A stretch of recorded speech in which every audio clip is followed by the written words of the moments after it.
안녕하세요. 저는 일산 사는 30대 후반의 여자입니다. 제가 이번에 정말 어이없고 기가 막힌 일을 겪다 보니 사람이라는 존재가 너무 무서워졌어요. 어디에다 하소연할 곳이 없어서 이렇게 익명의 힘을 빌려서라도 사연을 보내려고 합니다. 가족을 이룬다는 게, 그리고 이혼을 한다는 게 저만 어려운 것이고 남들은 쉬운 것인가 봐요. 남편은 제게 너무나도 쉽게 이혼을 요구하더라고요. 저는 지극히 평범한 집안에 태어나고 자랐어요. 그렇게 부유한 편은 아니지만 부족함 없이 하고 싶은 것 하고 살았죠. 아버지와 어머니는 젊었을 때부터 대기업에 다니시면서 돈을 열심히 모아놓으셨어요. 모아둔 돈이 좀 있어서 그런지 두 분 다 노후 걱정은 없으셨어요. 그래서 지금은 어머니께서 일을 그만두시고 집에서 살림을 하고 계시고요. 저는 같은 회사에 다니던 저희 집안과 비슷한 집안인 남편을 만나 결혼을 했습니다. 저희가 결혼한 지는 오래되었는데 현재 아이는 없는 상태예요. 노력은 많이 했었지만 애가 생각보다 쉽게 들어서지 않더라고요.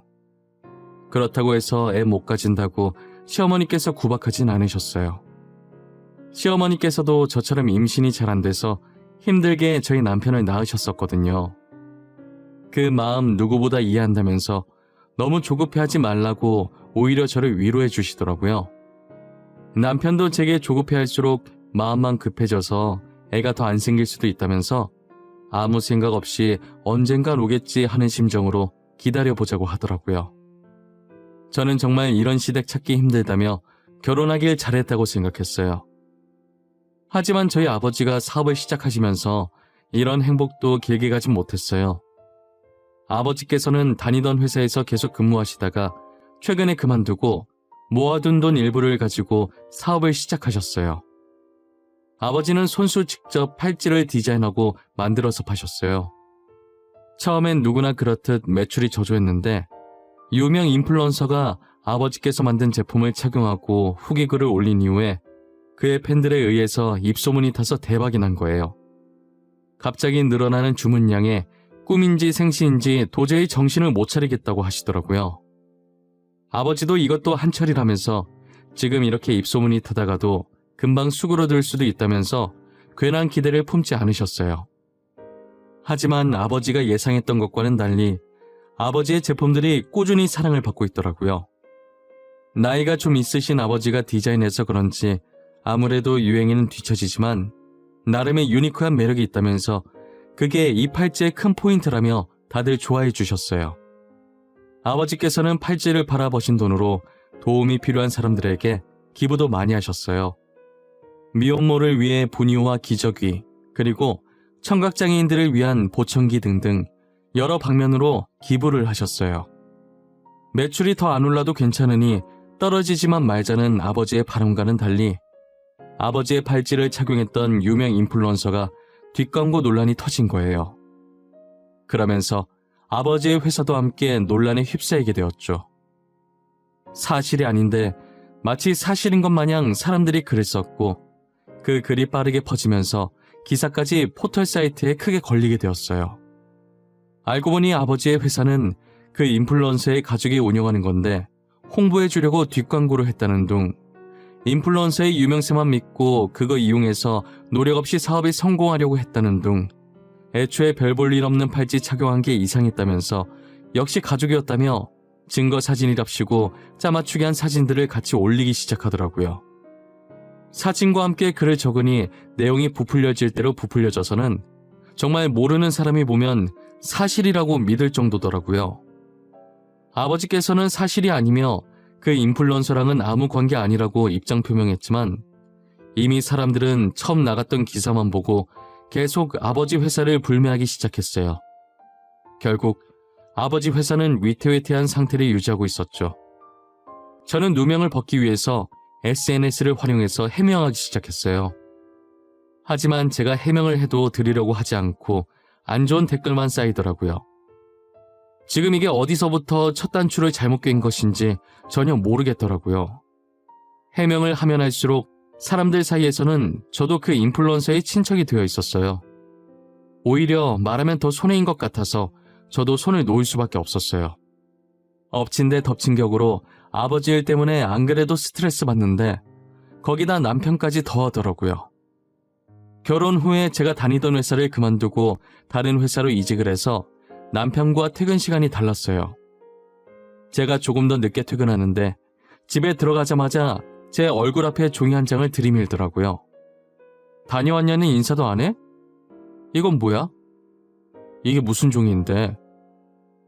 이혼 합의서? 당신, 지금 이게 뭐 하자는 거야? 갑자기 무슨 이혼? 거기에 당신 인적사항 작성하고 도장 찍어. 우리 이혼하자. 지금 장인어른 회사 위태위태하다며 더 늦기 전에 갈라서자. 그게 우리 이혼이랑 무슨 상관인데? 나 아무 잘못한 거 없는데 왜 이혼을 해야 하는데? 다짜고짜 도장 찍으라고 하지 말고 내가 납득할 수 있게 설명을 좀 해봐. 장인어른 회사 조만간 망할 것 같은데 망하면 우리한테도 피해 올 거 아니야. 그러니까 늦기 전에 이혼하자고. 뭐? 우리 아빠 사업이 위태위태하니까 이혼하자고?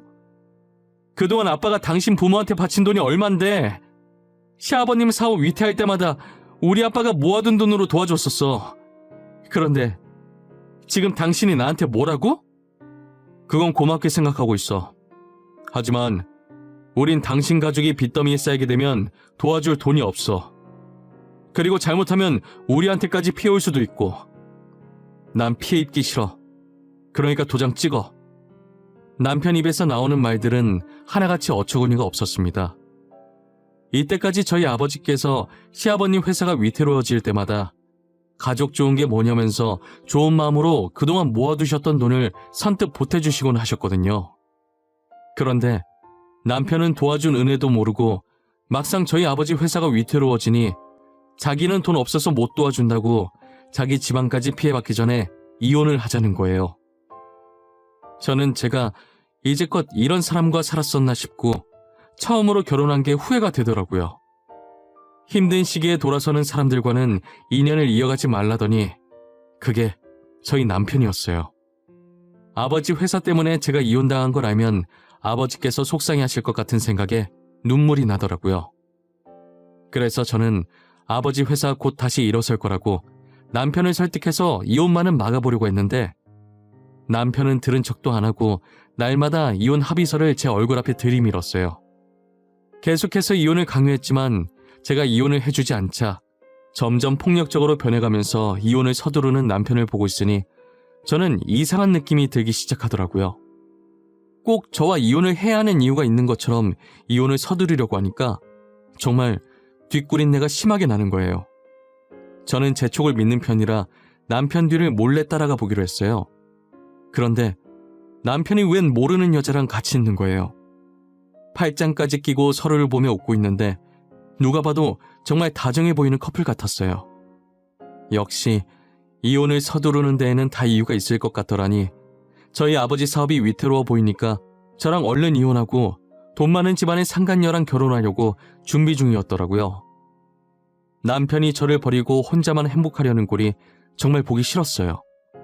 그래서 저는 상간녀와 같이 있는 모습을 사진으로 몰래 찍어놓기 시작했어요. 그날 남편이 잘 때 휴대폰을 확인했고 카톡을 보니 둘이서 아주 깨가 쏟아지더라고요. 상간녀와 남편이 주고받았던 사랑 가득한 카톡을 찍어서 몰래 저한테 보내놓았습니다. 그리고 상간녀의 전화번호도 제 폰에 저장시켜놨어요. 저는 상간녀에게 남편에 대해 할 말이 있으니 카페에서 잠깐 보자고 했어요. 저한테 희창 오빠에 대해 할 말이 있다고 하셨잖아요. 근데 저희 오빠와는 어떤 관계신가요? 아, 혹시 오빠 친척분이신가요? 저 김창희 씨 아내 되는 사람인데요. 그쪽이 지금 저희 남편이랑 만나고 계신 것 같던데 그 사람이 유부남인 건 알고 있었나요? 아니면 유부남인 줄 모르고 만나신 건가요? 네? 그게 무슨 소리세요? 오빠가 유부남이라니요? 거짓말 치지 마세요. 오빠가 저한테 그동안 연애에 관심이 없어서 아직 결혼 못했다고 했단 말이에요. 그럼 그쪽은 김창희 씨가 유부남이었다는 사실을 정말 모르셨어요? 저 오늘 변호사 만나서 이혼 소송하고 당신은 상간녀 소송하려고 미리 알고 있으라고 말하러 온 거예요. 지금 거짓말하는 거 아니죠? 저 정말 몰랐어요. 믿어주세요. 저도 피해자예요. 어쩐지 결혼하자고 말만 하고 날짜 잡으려고 하면 계속 미루더라고요. 상간녀는 남편이 유부남이었던 걸 전혀 몰랐던 눈치더라고요. 제게 제 차 사실이냐고 확인을 하길래 제가 미리 발급받은 가족관계 증명서를 보여주면서 남편과 혼인관계임을 증명하니 그제서야 믿기 시작하더라고요. 상간녀는 정말 몰랐다고 당장 헤어지겠다면서 자신도 피해자니 고소는 하지 말아달라고 하더라고요. 저는 여자에게 상간녀 소송은 걸지 않았고 남편한테 이혼 소송만 걸고 집으로 돌아왔어요. 남편은 상간녀에게 이별 통보를 받았는지 집에 오자마자 저를 쥐잡듯 잡기 시작하더라고요. 당신이 한 짓이야? 당신 도대체 그 사람한테 뭐라고 짓거린 거야? 지금 제정신이야? 내 인생 망치려고 작정했어?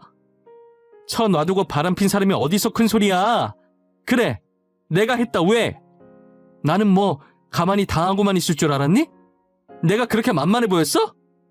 당신이 다시 그 사람한테 가서 말해. 나지한 말 다 거짓말이었다고 당장 말하라고. 끝까지 뻔뻔한 거 봐.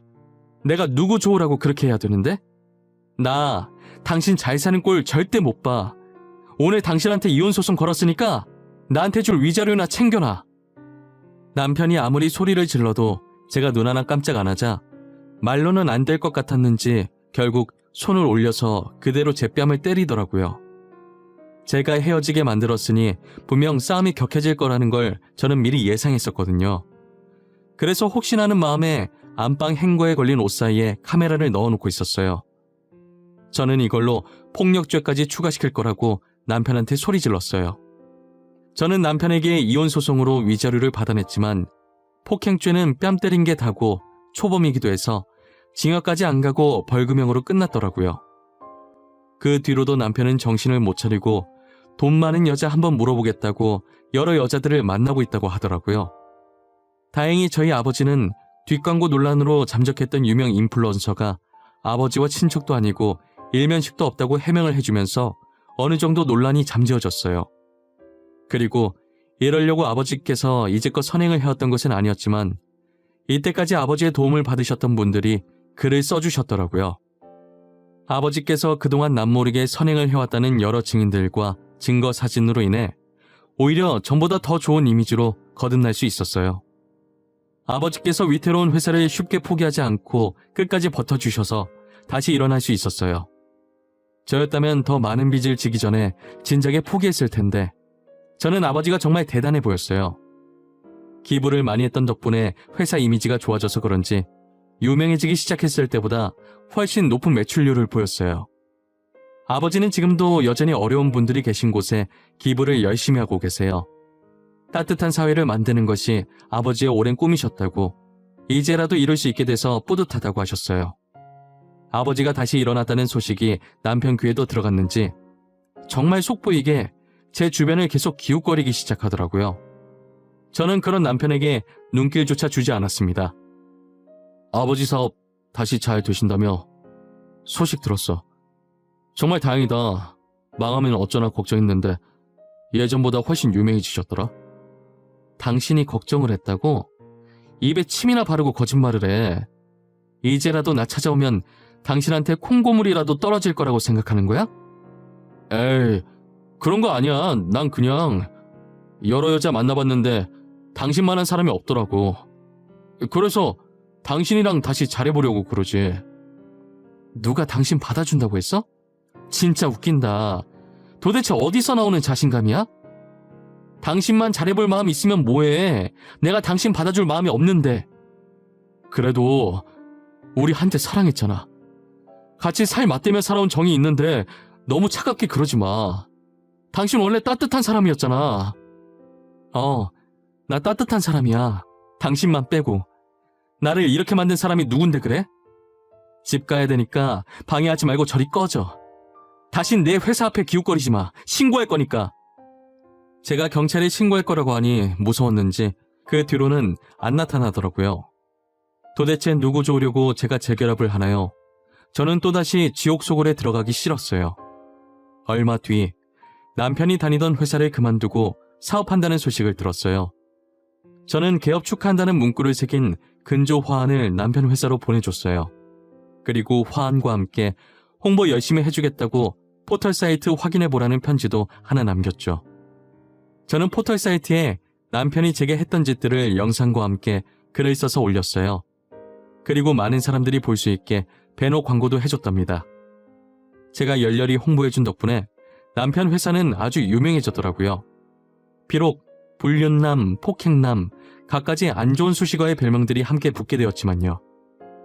결국 남편은 사업을 제대로 시작해보지도 못하고 망하게 되었어요. 저한테 돈이라도 뜯어야겠는지 사실 적시 명예훼손을 걸었더라고요. 저럴 거라는 걸 어느 정도 예상은 했지만 진짜 끝까지 구질구질해 보였어요. 남편은 제게 합의금만 준다면 고소 취할 생각이 있다고 하더라고요. 당신 미쳤어? 사람을 이렇게 전 국민한테 망신 주니까 이제 속이 후련해? 이미 지난 일인데 꼭 그렇게까지 해야 했어? 응, 그렇게까지 해야겠더라고. 사실 아직 속이 완전히 후련하진 못해. 난 앞으로도 당신이 행복해지려고 하면 다 망쳐놓을 예정이야. 뭐? 앞으로도 계속 이러겠다고? 도대체 이렇게 해서 네가 얻는 건 뭔데? 너 그거 돈 낭비, 시간 낭비야. 알아? 내가 얻는 거? 통쾌함? 짜릿함? 그냥 내 기분이 좋아. 그리고 내 돈, 내 시간, 내가 낭비하겠다는데 당신이 그걸 왜 신경 써? 너 이거 사실 적시 명예훼손으로 고소감인 거 몰라? 나 너 명예훼손으로 고소했어. 이 정도 각오는 하고 그런지 버린 거겠지? 당연히 예상은 했어. 쪽팔린 줄도 모르고 진짜 고소할 줄은 몰랐네. 허위 사실도 아니고 사실 적시라니. 진짜 너무 모양 빠지지 않아? 이미 망한 거 내가 지금 자존심 지킬 입장이 아니라서 말이야. 당신이 나한테 합의금만 준다면 고소 취하할 생각 있어. 그래, 당신이 지금 자존심 세울 때가 아니지. 한 푼이라도 더 필요한 상황인데 말이야. 안 그래? 합의금 줄게. 얼마 주면 되는데? 원하는 액수 한번 불러봐. 4천. 4천만 주면 내가 뒤끝 없이 깔끔하게 당신 고소했던 거 취하해줄게. 어때? 4천 괜찮겠어? 남편은 제가 생각했던 것보다 액수를 적게 부르더라고요. 바로 입금해주겠다고 했고 저는 그 자리에서 합의금을 주고 남편은 고소를 취하했어요. 저는 제발 다시는 내 눈앞에 보이지 말라고 하고 먼저 자리를 떴습니다. 그리고 남편 회사가 망하고 얼마 지나지 않아 시아버님 회사도 망했더라고요. 남편이 회장의 아들이라는 게 소문이 나서 사람들이 불매를 했다고 하더라고요. 남편네가 점점 망해가는 걸 보는데 얼마나 속이 시원한지 몰라요. 이렇게 못된 마음 먹으면 다 저한테 돌아온다는 걸 알지만 그래도 남편네가 망한 건 저 때문이 아니라 다 남편의 업보라고 생각해요. 이제 와서 드는 생각이지만 저와 남편 사이에 애가 안 생겼던 건 이런 일이 생길 줄 알고 미리 조상님께서 막아주신 것만 같았어요. 저희한테 아이라도 있었으면 아이 핑계를 얼마나 댔을까요? 상상만 해도 치가 떨리고 온몸에 소름이 끼쳐요. 여러분들은 주변에 있는 누군가에게 혹시나 힘든 일이 생긴다면 못 본 척 외면하려고 하지 마시고 도움의 손을 한번 뻗어보세요. 그게 다 여러분들의 업으로 돌아갈 거예요. 오늘 날씨가 많이 춥다고 해요. 따뜻하게 입으시고 이 시국 조심하시길 바랄게요. 힘든 시기인 만큼 저희 다 같이 이겨내 보도록 해요. 지금까지 제 사연 들어주셔서 감사합니다.